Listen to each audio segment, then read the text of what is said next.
fitness program at this company. And I was like, I got this idea, it's sort of in the back of my head. I call it 8-minute abs. It's just like 8-minute ab program to get your six pack. And he's like, who's going to pay $19.95 for 8 minutes of videotape? You can't even see it on the spindle at a VHS. And I was like, I would. I'd pay you $20 just not to give me the rest of the hour. I don't like working out. And he's like, all right, you know what? And we had this concept, it was called the golden chit. Because we were partners, he said, all right, you can use your golden chit to create your little 8-minute program. And I was like, all right, I'm going to do it. So we created 8-minute abs, 8-minute buns, 8-minute arms, 8-minute stretch, 8-minute, I don't know, what's another body part? Foot, whatever. And 8-minute legs, I think it was. And so we put that on TV and we sold 2 million of them for $20. And then we would talk to retailers and all the retailers said the same thing. Who's going to spend $20 for 8 minutes of videotape? I don't know. Okay, so Target put it in and it blew out. So all of a sudden I was like, oh my God, here's an opportunity. Then the next idea, then we meet Tony, we meet Debbie, we come up with those programs. We talk to Kathy Smith, come up with a program with her. One of her trainers is a guy who, Kathy Smith comes in and trains, gets a nice group, the test group, they're doing well. But whenever this guy comes in and trains, there's a line around the block, and that's Sean T. We're like, hey, that guy's pretty good. So like these things, they iterate, right? Like just learn, entrepreneurs, what are people moving toward? And with this discipline of it has to work. It's not just what the customer says they want. It has to work. So, then you start to take bigger risks. This is the entrepreneur part. And I'm probably at the end of my time.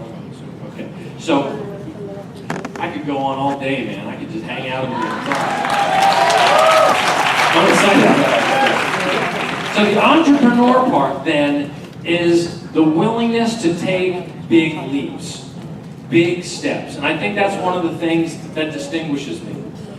People, when we were doing P90X, I was telling some people last night, we went through 21 versions of that, 22 versions of that show. People in the company were like, when is he going to stop trying to make this show work?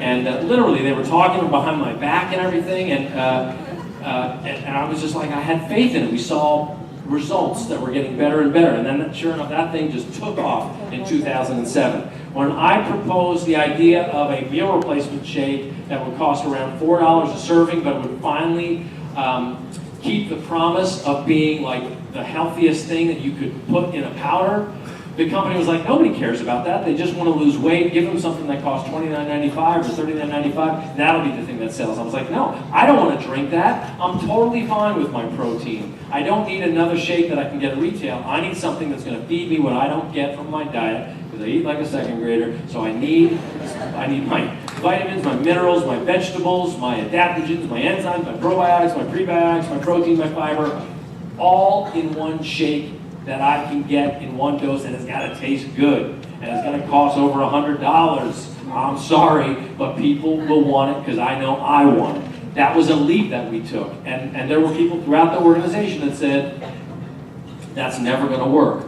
That's why some of those people work in the organization, because either the vision's not there or the courage isn't there. You guys have the courage. You want to be a great entrepreneur? Have the courage. You got to have the discipline to work this virtuous cycle. Keep getting people into challenge groups. Help those people who show the ability to be a coach become a coach. Not everybody should be a coach. You got to recognize that. Get them into challenge groups constantly. Always getting people into challenge groups. Look for the people who have that entrepreneurial zeal, who aren't going to drag you down, but they're actually going to lift your business up. When you make somebody a coach, you are hiring them on your team. Even if you're not paying them specifically, but you are hiring them to be a part of your team. Look for the people who are going to be awesome employees, awesome entrepreneurs that you're going to invest time in. And then recognize them. Get that tribe together. Create a group. And then build another challenge group and show those people how to build challenge groups. Keep that virtuous cycle going and keep taking risks. So that's my little entrepreneurial speech. Was that all right?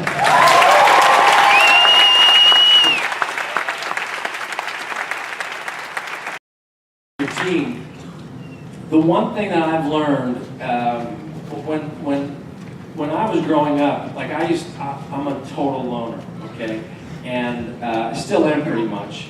But like when I would get in high school, they would say, "Oh, we're going to do a group project," we're all going to get this group project together, and I had media classes, and we're going to make this little movie or a documentary or something, I would always say to the 3 or 4 people in my group, awesome, nice to meet you group, you won't have to do anything.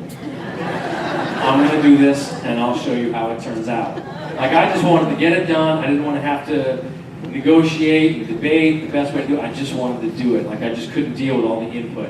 What I have learned as I grow as an entrepreneur, I cannot do it alone. I couldn't obviously have built this company by myself. Finding John Condon, I had this great counterpart who could argue certain things with me, and he had the ability to stand up to me whenever I was going down a path that was probably not the best path for the company, and had a very dramatic effect on my ability to build this company. And then, of course, I started to find employees and people who wanted to partner with us. And then we started this network, and I founded a group of people that were like-minded, that didn't want to just profit from network marketing, which can be very profitable. There's every number of companies out there you can join, but wanted to do it in a way that created value for the people they were serving. And that is you. Very special. Very special. And another aspect of that, and it's something that I've only gotten more and more disciplined about as a CEO and the guy who helps bring these products to life, is the people who are responsible for making those programs work. And that starts with a great choice in terms of who the trainers are that we put into this company. We have gotten more and more disciplined. At the very beginning stages of bringing a trainer on, we can tell when somebody's going to be a problem now. Like when we can say, this person is not going to understand the subtleties of working with the network. This person is not going to, they're not a people person, they want to be a star.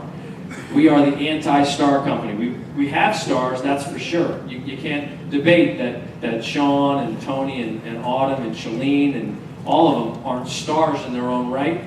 But I have never seen a group of people that could rival the greatest fitness personalities in the history of this genre, who are more down to earth, easy to talk to, humble people than I am.